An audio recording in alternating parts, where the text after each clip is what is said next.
महज 30 मिनट के भीतर अमेरिका ने एक देश को अपने शिकंजे में कस लिया। आखिर क्यों अमेरिका ने ऐसा किया? क्यों निकोलस मादुरो ट्रंप की आंखों में खटक रहे थे? आखिर वजह क्या रही है? सब कुछ इस रिपोर्ट में आपको दिखाते हैं।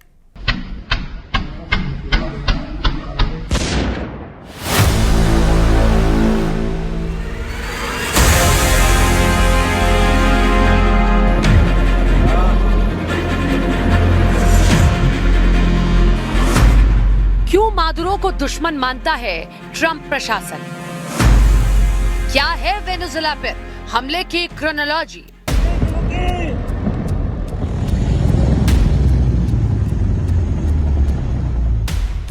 वक्त कितना बेरहम हो सकता है, निकोलस मादुरो से बेहतर कौन समझता होगा।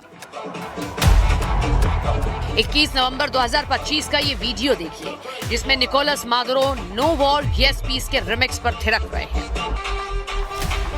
जिस शख्स को दुनिया आज हथकड़ी में देख रही है, वही मादुरो कुछ हफ्ते पहले कैमरे के सामने मुस्कुरा रहे थे, नो वॉर येस पीस कहते हुए डांस कर रहे थे।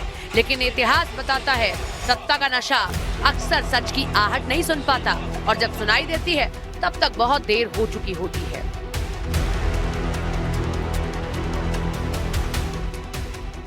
We're going to run the country until such time as we can do a safe, proper, and judicious transition. So we don't want to be involved with having somebody else get in, and we have the same situation that we had for the last long period of years. So we are going to run the country until such time as we can do a safe, proper, and judicious transition. And it has to be judicious, because that's what we're all about. We want peace, liberty, and justice for the great people of Venezuela. लेकिन Nicolas Maduro के लिए ये हालात आखिर अचानक कैसे बदले? Venezuela पर हमले की क्रोनोलॉजी क्या है? इसे समझने के लिए हमें इतिहास की परतों में झांकना होगा। वेनेजुएला में पनपे इस हालात की जड़ें सालों पीछे जाती। 2013 में हाइगो चावेज की मौत के बाद मादुरो सत्ता में आए, लेकिन उनकी वैधता शुरू से ही सवालों में रही। 2018 के चुनावों को अमेरिका और कई पश्चिमी देशों ने मान्यता नहीं दी। इसके बाद अमेरिका ने वेनेजुएला पर कड़े आर्थिक प्रतिबंध लगाए, खासकर तेल सेक्टर पर।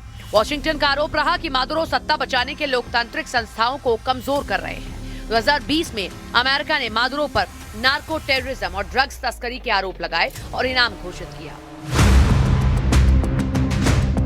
तनाव लगातार बढ़ता गया। वेनेजुएला रूस, चीन और ईरान के करीब जाता गया और अमेरिका इसे अपने रणनीतिक हितों के लिए खतरा मानने लगा।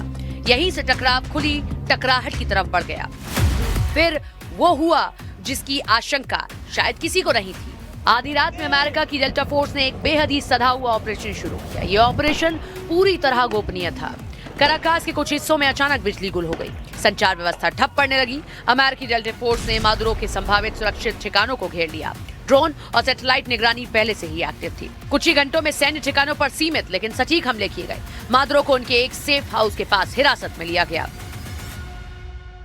I believe that military interventions are inherently dangerous, and Trump lies and the State Department lies. They lie in their reports on Venezuela, and I think it's to impose our will like this. It's cowardly, and it's disrespectful, and it's dangerous. अगर अमेरिकी अधिकारियों के दावों पर भरोसा किया जाए तो यह ऑपरेशन असाधारण रूप से तेज था। बताया गया कि जैसे ही ग्रीन सिग्नल मिला, जमीन, हवा और समुद्र तीनों मोर्चों पर कार्रवाई एक साथ शुरू हुई। कम्युनिकेशन जाम किया गया, सुरक्षा घेरा तोड़ा गया, मादुरो को मूव करने का मौका ही नहीं मिला। सूत्रों के मुताबिक शुरुआती घेराबंदी से लेकर हिरासत तक की पूरी कार्रवाई 30 मिनट के भीतर पूरी कर ली गई। यही वजह है कि वेनेजुएला की सेना या समर्थक कोई संगठित जवाब नहीं दे सके। जब देश जागा, सत्ता पहले ही हाथ से निकल चुकी थी।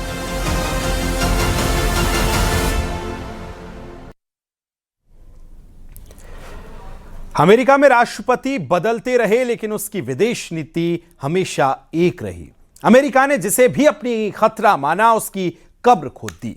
वक्त वक्त पर अमेरिका ने अपने फायदे के लिए मिलिट्री ऑपरेशंस चलाकर कई देशों के राष्ट्रीय अध्यक्षों को जबरन पद से हटा दिया। 2003 में ही देख लीजिए, अमेरिका ने इराक पर हमला कर तानाशाह सद्दाम हुसैन को सत्ता से हटा दिया।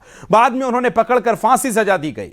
इसी के तहत 2011 में अमेरिका ने नेटो के साथ मिलकर लीबिया के तानाशाह कर्नल मुअब्बर की गद्दाफी जो है उनकी सरकार गिरा दी थी। युद्ध के दौरान विद्रोहियों ने गद्दाफी की हत्या कर दी और 9/11 हमले के बाद अमेरिका ने अलकायदा के सरगना ओसामा बिन लादेन को आतंकवादी घोषित कर दिया और 2011 में पाकिस्तान के एबटाबाद में एक मिलिट्री ऑपरेशन चलाकर लादेन को मार दिया। और अब वेनेजुएला, राष्ट्रपति निकोलस मादुरो को अमेरिका ने मिलिट्री ऑपरेशन चलाकर गिरफ्तार कर लिया। अब उन पर न्यूयॉर्क में ड्रग्स केस को लेकर मुकदमा चलाया जाएगा।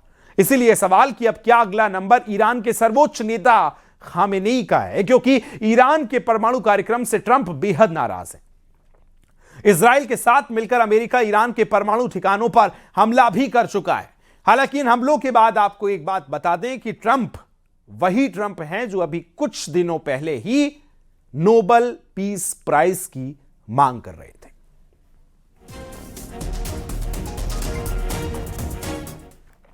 वेनेजुएला के खिलाफ अमेरिकी हमले के बाद दुनिया भर में हड़कंप मच गया है। कहीं इस हमले को जायज बताया जा रहा है तो कहीं इस हमले के खिलाफ विरोध की आवाजें मुखर हो रही हैं।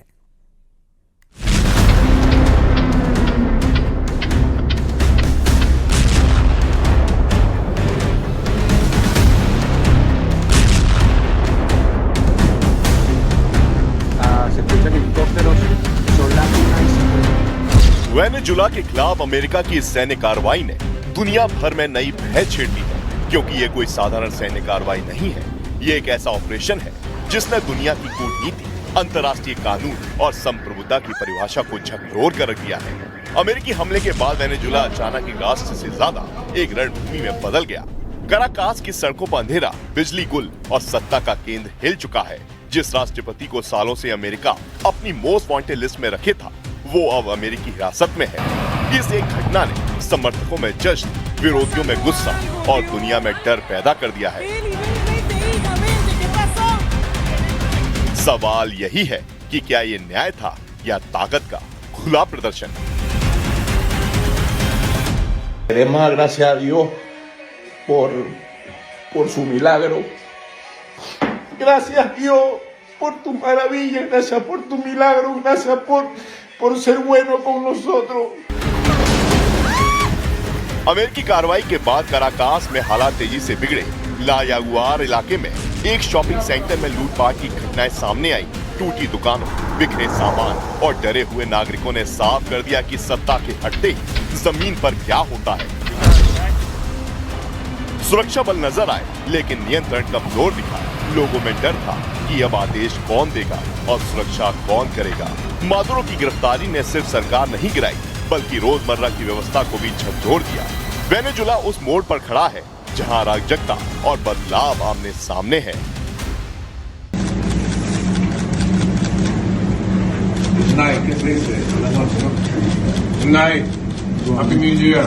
Impunity against the United States. This extremely successful operation should serve as warning to anyone who would threaten American sovereignty or हजारों किलोमीटर दूर न्यूयॉर्क में एक बिल्कुल अलग तस्वीर दिखी। ब्रुकलिन मेट्रोपॉलिटन डिटेंशन सेंटर के बाहर वेनेजुएला के झंडों के साथ लोग जमा हुए। कुछ रो रहे थे, कुछ नारे लगा रहे थे और कुछ इसे ईश्वर का चमत्कार बता रहे थे। उनके लिए ये गिरफ्तारी सिर्फ एक नेता का पतन नहीं थी, बल्कि दशकों की पीड़ा का अंत थी। लोगों ने अमेरिका का शुक्रिया अदा किया और वेनेजुएला के दोबारा खड़े होने की बात कही। ये जश्न सत्ता का नहीं, उम्मीद का था, एक देश के भविष्य की उम्मीद। The people in here they already have freedom and they think that they know better than all these people that came from Venezuela. लेकिन इस ऑपरेशन पर सवाल भी उतने ही तेज हैं। व्हाइट हाउस के बाहर विरोध प्रदर्शन हुए, नारे लगे कि अमेरिका दुनिया के लिए सबसे बड़ा खतरा बनता जा रहा है। भारत के सांसद शशि थरूर ने कहा कि अंतर्राष्ट्रीय कानून और संयुक्त राष्ट्र चार्टर लगातार तोड़े जा रहे हैं। उनके शब्दों में आज दुनिया में कानून नहीं, ताकत का शासन चल रहा है। इस वक्त वेनेजुएला सिर्फ एक देश नहीं, बल्कि वैश्विक शांति संतुलन की सबसे बड़ी परीक्षा बन चुका है। मादुरो की गिरफ्तारी ने तानाशाही, न्याय और संप्रभुता की बहस को आमने सामने खड़ा कर दिया है। कुछ इसे दमन के अंत की शुरुआत मान रहे हैं, तो कुछ इसे अंतर्राष्ट्रीय कानून की खुली अवहेलना। सवाल अब मादुरो का नहीं, उस दुनिया का है जहां फैसले अदालतों से नहीं, सैन्य ताकत से तय होते हैं।